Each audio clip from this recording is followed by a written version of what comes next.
ఇక్కడున్నటువంటి ప్రభుత్వ పాలనలోన ఉద్యోగులకి అన్యాయం జరుగుతుంది, విద్యార్థులకి అన్యాయం జరుగుతుంది, అలాగే ప్రతి ఒక్క సామాజిక వర్గంలో ఉన్నటువంటి ప్రతి ఆదివాసీ బిడ్డలకు అన్యాయం జరుగుతుంది.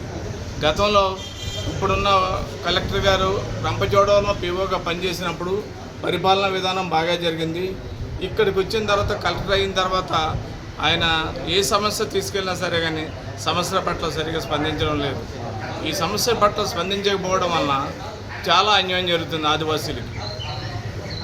ఇక్కడ ఉన్నటువంటి పరిపాలన అంతా కూడా రాజకీయ నాయకుల ద్వారానే జరుగుతుంది తప్ప అధికారుల ద్వారా జరగడం లేదు.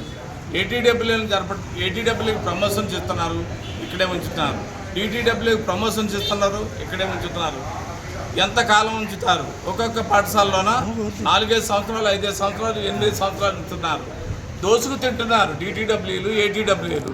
విద్యార్థులకు మెనూ సక్రమంగా పెట్టడం లేదు. ఆదివాసీ బిడ్డలు ఆశ్రమ పాఠశాలలో చనిపోతుంటే పట్టి పట్టనట్టుగా అధికారులు చోద్యం చూస్తున్నారు. ఇది ఎక్కడ అన్యాయం? ఇది ఎక్కడ న్యాయం? మీరు ఒక్కసారి ఆలోచించండి.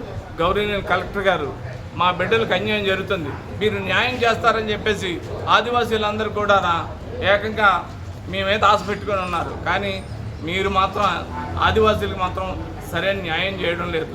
దయచేసి మీరు అర్థం చేసుకొని ఈ ఆదివాసీ ప్రాంతంలో 5th షెడ్యూల్లో ఉన్నటువంటి ఆదివాసీలకు ఉన్నటువంటి హక్కుల్ని మాత్రం కాలరాస్తున్నారు. ఇక్కడ 5th షెడ్యూల్లో ఉన్నటువంటి ఈ భూ చట్టాలు కానీ 1/70 యాక్ట్ కానీ దీన్ని కూడా సరైనటువంటి అమలు పరచడం లేదు. ఇక్కడ అక్రమ కట్టడాలు ఎక్కువగా జరుగుతున్నాయి. అక్రమ కట్టడాలు జరుగుతున్నాయంటే ప్రభుత్వం లోపం, పరిపాలన అధికారుల లోపం. ఇక్కడ జీవో నెంబర్ 3 ఉంది. మరి గౌరవనీయులు చంద్రబాబు నాయుడు గారు అరకు వచ్చినప్పుడు జీవో నెంబర్ 3 బదులుగానా వేరే జీవో ఇస్తానని చెప్పారు. ఈనాటికి కూడా ఆ జీవోని అమలు చేయలేదు. మరి దానివల్ల చదువుకున్న విద్యార్థులందరూ కూడా ఏమైపోవాలి? ఈ రోజున రంపచోడవరం డివిజన్లో 6గురికి మాత్రమే 6%. ఏజెన్సీ ప్రాంతంలో ఉన్నటువంటి ఆదివాసీ బిడ్డలకు ఇవ్వాల్సినటువంటి 100% ఇవ్వాల్సినటువంటి ఉద్యోగాలు ఎవరికి ఇస్తున్నారు? ఆదివాసులకు ఇస్తున్నారా? గిరిజనేతలకు ఇస్తున్నారా? ఇది తీరని అన్యాయం జరుగుతుంది.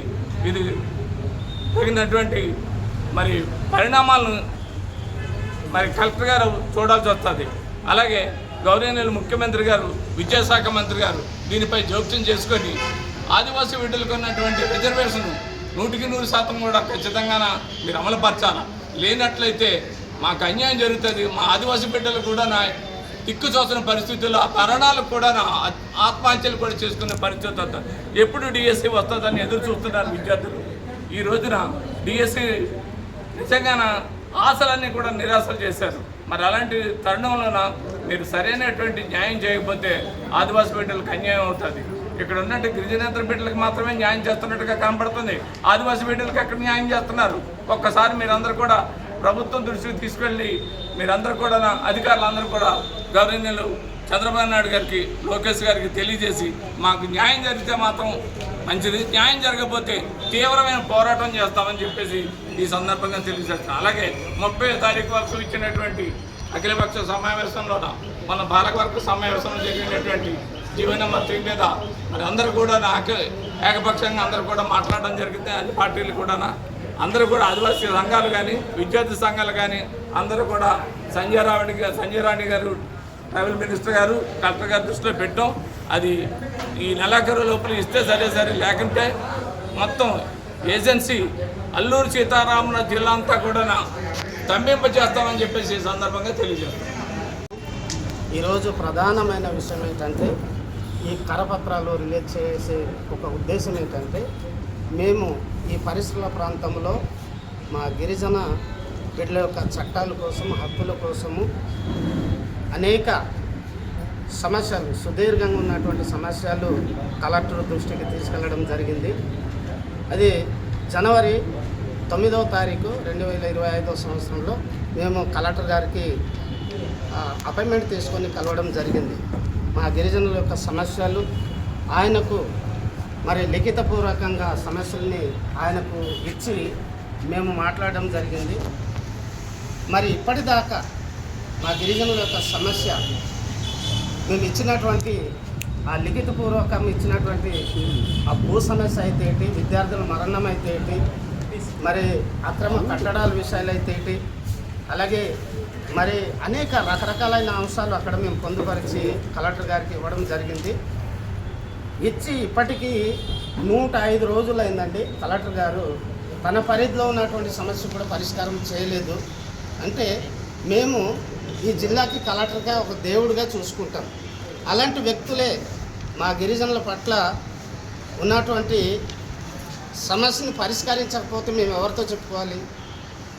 ఈరోజు జిల్లా స్థాయి ఉన్నటువంటి అధికారులు స్పందించకపోతే మరి చిన్న స్థాయి వాళ్ళు స్పందిస్తారా? మరి ఈ సమస్య ఆయన దృష్టికి తీసుకెళ్ళి ఇప్పటికీ 105 రోజులైంది. కనీసం ఆయన చేయవలసినటువంటి సమస్య కూడా పరిష్కారం చేయలేదు. మాకు ఎలాంటి విషయాలు కూడా చెప్పలేదు. ఆ తర్వాత మేము ఆయనతో కలిసిన తర్వాత కూడా మా డిఏలో మరి మిత్రులు కూడా వెళ్ళి కలవడం జరిగింది, నాయకులు వెళ్ళి కలవడం జరిగింది. 2-3 సార్లు వెళ్ళి కలిశాను.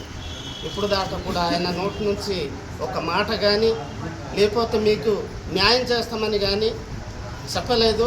అందుకే మేము ఏంటంటే ఈ పత్రిక ద్వారా గౌరవ రాష్ట్ర ముఖ్యమంత్రి వారికి తెలియజేయడం జరుగుతుంది.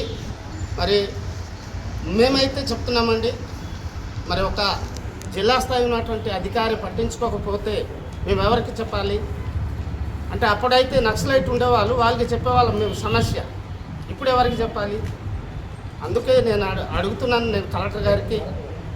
ఆయన అయితే చేసే దిశలో ఉన్నారు కానీ కొన్ని ఒత్తిడి ఉన్నాయేమో, కానీ ఈ గిరిజనుల యొక్క సమస్య పరిష్కారం చేయడానికి ఆయన పెద్ద మనిషి చేసుకొని చేస్తే చాలా బాగుంటుందని నేను మనవి చేస్తున్నాను.